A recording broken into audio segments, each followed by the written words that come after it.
seguidores de Alitia, mi nombre es Amiel Tinoco y el día de hoy estaré respondiendo a algunas de las preguntas que fueron dejando en los comentarios.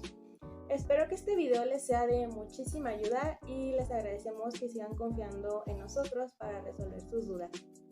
Durante el video voy a estar viendo un poco hacia acá para estar leyendo los comentarios y pues nada, vamos a empezar. ¿Qué preparación se necesita para ser técnico en necropsias?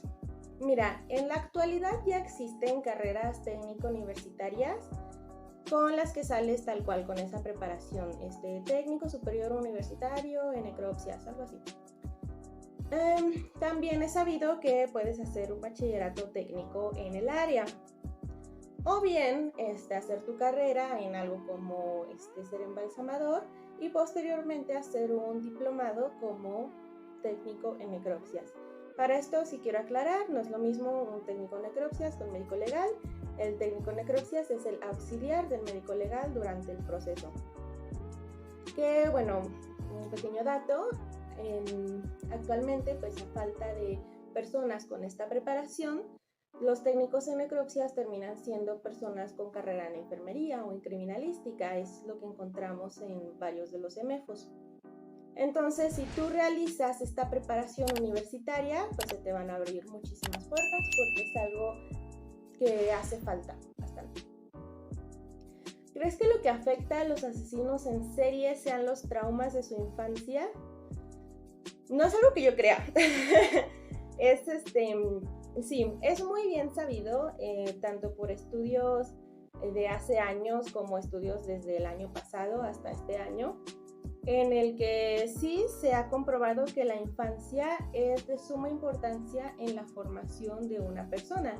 Si es de importancia en la formación de cualquiera de nosotros, pues para forjar asesinos en serie, pues lo es bastante más.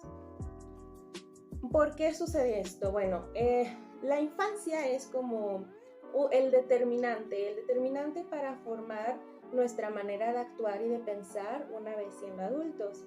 Y los asesinos en serie, su gran mayoría, no tuvieron un núcleo primario, entiéndase como su familia o cualquier cuidador que hayan tenido durante la infancia. No tuvieron un núcleo primario funcional. De hecho, en varios estudios se describe que su relación con el cuidador primario, en la mayoría de los casos la madre, fue asfixiante o carecía de amor. Entonces, la infancia es algo que por estadísticas sí marcó mucho a los asesinos en serie. La gran mayoría, obviamente existiendo excepciones, ¿no?, vivió abusos físicos, psicológicos y sexuales. Y sobre la sexualidad es algo que quiero hablar. No nos vamos únicamente a la infancia. Para formar un asesino en serie es también muy importante el estudio de su pubertad y de su adolescencia. Si bien durante la infancia hay determinada sexualidad, aunque esto sea un tabú, es bien sabido que durante la pubertad y la adolescencia es cuando solidificamos esta cuestión. Bueno, no solidificamos, sino que empezamos a tener más experiencias en esta cuestión. Y algo muy interesante con los asesinos en serie es que sus actos, llámese la planificación del asesinato, el asesinato como tal, guardar el recuerdo, etc., para ellos tiene un tinte sexual. No necesitan ellos precisamente de violar a alguien o del coito per se, ¿no? Pero el puro hecho, el puro placer que a ellos les provoca su acto, tiene una connotación sexual bastante, pues, interesante. Esto debido a la castración, probablemente por su madre o por alguna de las figuras en su núcleo primario. Y bueno, no se hable ya del maltrato o de la disfuncionalidad, de la falta de afecto que hubo en su infancia. Entonces, en resumen, sí, la infancia es decisiva para una persona y para los asesinos en serie ni se diga. Les voy a dejar algunos artículos para que se den una escapadita.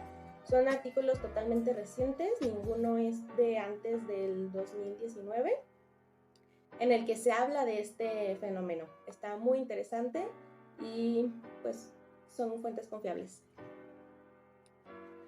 ¿Por qué hay más asesinos en serie en Estados Unidos que en México?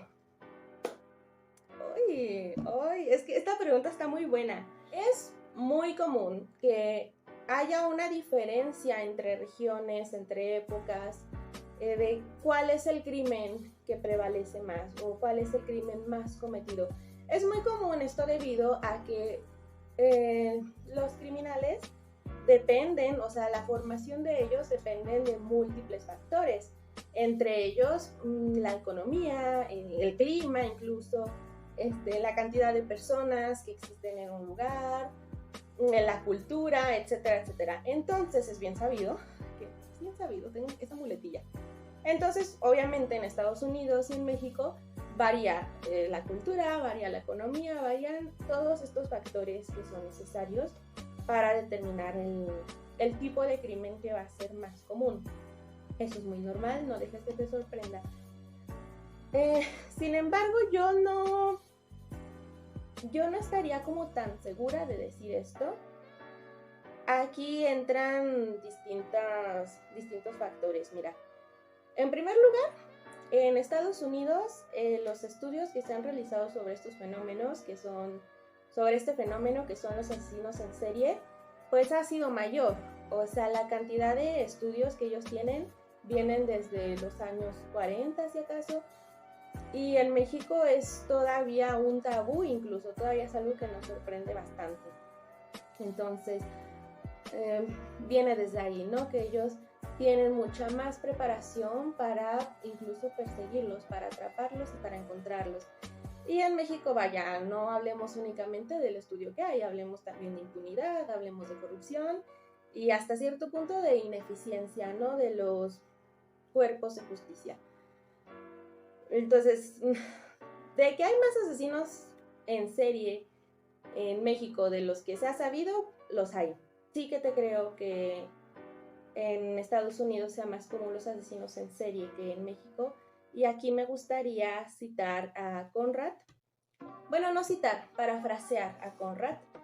Él comentaba que los asesinos en serie no suelen ser producto de una ira reprimida, de una furia contenida durante años, sino que son más bien resultado de un impulso casi vital, ya sea visceral o intelectual, de sentir el placer de asesinar. Entonces, aquí nos vamos. En México, nosotros, ¿cuál es el crimen que más cometemos? ¿Cuál es la oleada de crimen que arrasa con México y que es sabido a nivel mundial?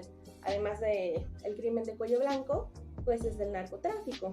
Y el narcotráfico sí que es producto de una frustración acumulada con el tiempo y que está transmitido de generación en generación. ¿De qué frustración hablamos? Pues la frustración de que no tengo poder, de que no tengo dinero, y el narco nace como esta imagen de ser alguien poderoso y alguien con dinero, todo aquello que durante años ha frustrado al mexicano promedio, al mexicano que gana menos de 6,000 pesos al mes y mantiene una familia de 5, ¿no? Entonces, en México no nos vamos nosotros a preocupar por cumplir un placer intelectual o visceral, como dice Conrad, como es el cometer asesinatos con las características del asesino en serie, porque nuestros placeres básicos, nuestras necesidades básicas, como son la dignidad y el dinero, no están satisfechos. Entonces, en Estados Unidos, si ellos ya tienen bases, o sea, ya tienen una satisfacción de placeres básicos, de necesidades básicas, pues ya van a lo que siguen, a los placeres más banales, ¿no? A estos placeres superfluos. Y como dice Conrad, pues para el asesino en serie, pensar en todo esto es cumplir un deseo, un impulso placentero. Y en México no estamos para eso. En México el criminal es un ser frustrado durante años y es por esto que tenemos distintas elecciones de crimen. Puede ser que vaya mucho por ahí. ¿Dónde puede ejercer un criminólogo? En ningún lado. No es cierto. Mira, no es por echarle flores a mi carrera. La verdad es que para el criminólogo estoy convencida de que el cielo es el límite. O sea, no sé si la persona que hizo esta pregunta ya sea criminólogo y esté como sin saber en dónde pisar. O sea, alguien pensando en estudiar criminología. Pero mira, en la carrera te das cuenta de que la criminología es amplísima.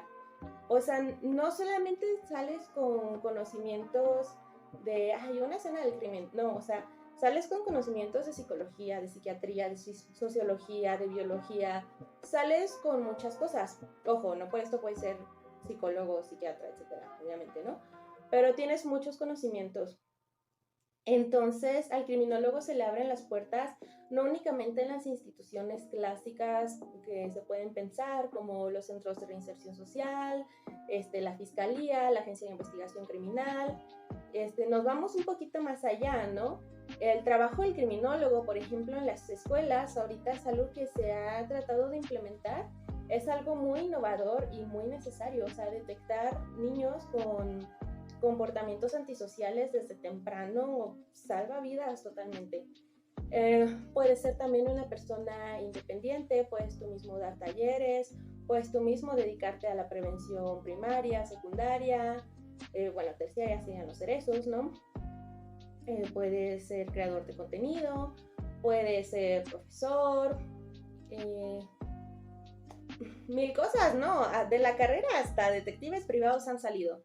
Entonces te lo digo de corazón, no te lo digo por echarle flores a la carrera, todo depende de el esmero que tú le pongas, la pasión que tú le pongas a la criminología, qué área te apasiona más, y de verdad que el cielo es el límite para el criminólogo. Nunca me han quedado claros los principios de la criminalística. ¿Me los podrías aplicar en una escena del crimen? Voy a armar una mini escenita del crimen. Si quieres que te lo represente un poquito más elaborado en algún otro video, pues nada más coméntamelo. Vamos a repasar los traje pintura para estos fines. Vamos a repasar un poco los principios de la criminalística. Principio de uso, principio de intercambio, producción, correspondencia, certeza, probabilidad. Y tienes que sabértelos como de memoria, pero ahorita los vamos a entender mejor. Una eternidad más tarde. Ok, supongamos que esto es una habitación, ¿ok? Ay, ya manché todo el escritorio.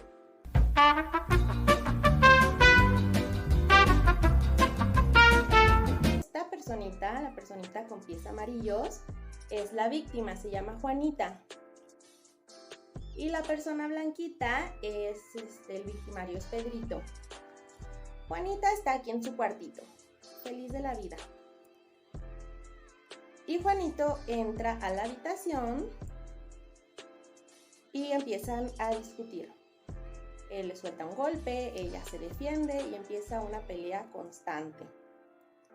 Con el estrés, pues Juanito agarra este jarrón, golpea en la cabeza a esta morra, a esta dama, y sale huyendo por donde entró.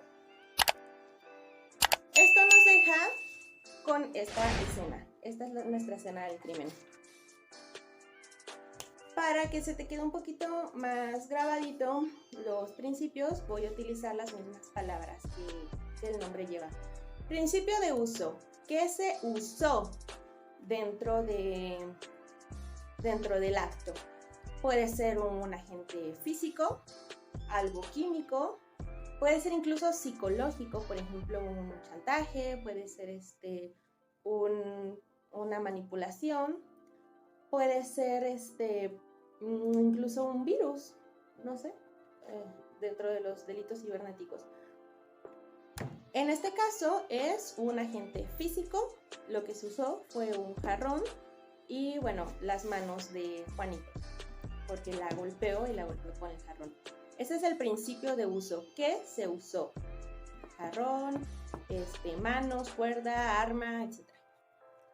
El principio de producción. ¿Qué produjo todo este show, toda esta situación? ¿Qué dio como resultado? ¿Qué produjo? Bueno, es que produjo que haya marcas de sangre, produjo que se rompiera el jarrón, produjo huellas, como aquí vemos. Error usar pintura blanca para las huellas, pero bueno, produjo huellas, todo lo que se encuentra dentro del hecho delictivo. El producto de intercambio. El producto de intercambio es bastante parecido al de producción. La diferencia es que tienen que haber dos elementos combinando cosas. No solamente es lo que el victimario dejó en la escena, como sus huellitas, sino que le dejó la víctima al victimario. En este caso, pues vemos cómo ¿cómo se llamaba? ¿Juanito? Bueno, vemos cómo Juanito tiene sangre de Juanita, porque ella se defendió. Ella tiene también sangre de él, tiene rasguños, tiene golpes. Ahí intercambiaron fluidos, intercambiaron marcas, intercambiaron a lo mejor pelucitas de la ropa, no sé. Después tenemos el principio de reconstrucción, que es lo que hace el criminalista. Llega el criminalista, buenas tardes, soy el criminalista, y veo, estas huellitas de los pies primero se dirigen hacia ese punto, las más viejitas, y las más recientes salen por esta otra puerta. Entonces yo creo que él entró, tuvieron una pelea, porque hay una pelea, porque aquí hay un jarrón roto, hay un cadáver, hay manchas de sangre, está desordenado, ¿vale? O sea, la reconstrucción es a través de las pistas que nosotros tenemos que reconstruir, literalmente reconstruir lo que creemos que pasó. Y aquí entra el principio de probabilidad. Nosotros como profesionales no podemos asegurar algo de lo que no tenemos pruebas contundentes. No tenemos, por ejemplo, un video para ver que es que lo golpeó con este jarrón y no tenemos como eso. Pero lo que sí tenemos es que el jarrón está roto, tiene marcas que coinciden con los vidrios de él. Entonces podemos decir, lo más probable es que el jarrón haya sido el arma homicida. Lo más probable es que entrara por esta puerta. Lo más probable, ¿vale? Trabajamos con probabilidad. Y bueno, luego tenemos el principio de correspondencia. Cuando corresponden los indicios de la escena con las características del victimario. A ver, Juanito, está detenido. En la escena encontramos estas huellas. Présteme acá su patita. Mira, son exactitas. A ver, en la escena encontramos estas manchitas de sangre. A ver, sáquenle sangre. Mira, es el mismo tipo. A ver, en la escena encontramos... ¿Ves? Cuando corresponden los elementos de la escena con alguien, por ejemplo, huellas dactilares, el tipo de sangre, el ADN, tenemos el principio de correspondencia. Y aquí viene el último principio, que es lo que nos convierte en ciencia, el principio de certeza. Pero Amiel, ¿no habías dicho que trabajamos con probabilidades? Así es, trabajamos con probabilidades cuando no tenemos los mecanismos necesarios para que algo sea 100% cierto. Sin embargo, dentro de la ciencia tenemos algunos elementos que sí son comprobables de manera certera. Por ejemplo, el ADN. Si la sangre de Juanito es exactamente igual a la sangre que está dentro de la escena del crimen, tenemos la certeza de que él estuvo ahí. Si las huellas dactilares de Juanito se encuentran en el arma homicida, tenemos la certeza de que él la tocó. Es probable que no haya sido el asesino o que sí haya sido, pero de que la tocó, la tocó. Y esos son los 7 principios de la criminalística explicados rápidamente. ¿Dónde puedo realizar mis prácticas si me interesa la criminalística? Ok, si me interesa la criminalística, me da a entender que todavía no tienes tu licenciatura, porque para prácticas profesionales, una vez que cursaste la licenciatura, la universidad te da en donde. Pero si tú lo que quieres es checar cómo está el show, cómo está el asunto, para ver si te animas a estudiar la carrera, te recomiendo muchísimo investigar qué universidades tienen esta carrera. ¿Por qué? En las etapas como de julio a agosto, que es cuando se gradúan los de preparatoria, muchas universidades hacen como ferias. No ferias con juegos mecánicos, sino ferias en las que te muestran las carreras que ellos ofrecen y tratan de hacerlo interesante, te ponen como ejemplos, te ponen stands con personas que ya trabajan en el área o que ya van más avanzados en la carrera. Me parece que lo ha hecho La Salle, lo ha hecho CLEU, lo ha hecho la Anáhuac. Es cuestión de investigar. En mi caso, fue así como yo me enamoré de la carrera. En mi preparatoria nos llevaron a una de estas ferias de una universidad en León llamada CLEU. Y ellos formaron tal cual en el patio una escena del crimen y te iban diciendo cómo se recogen los indicios, a dónde se llevan, etc. Y después nos dividieron en grupos y a cada quien nos pasaron a hacer un taller. A mí me tocó el taller de revelado de huellas. Entonces sí, yo te recomiendo que busques las universidades, cheques cuándo hacen este tipo de eventos para que te cales un poco de si te va a gustar la carrera. Sobre todo en criminalística, que es algo muy práctico. Porque si apenas estás viendo qué quieres estudiar, pues claramente no creo que te dejen pasar a la fiscalía a ver qué onda, no. Pero en las universidades hacen estos eventos y te los recomiendo mucho. Al menos el de CLEU estuvo muy padre y para mí fue decisivo.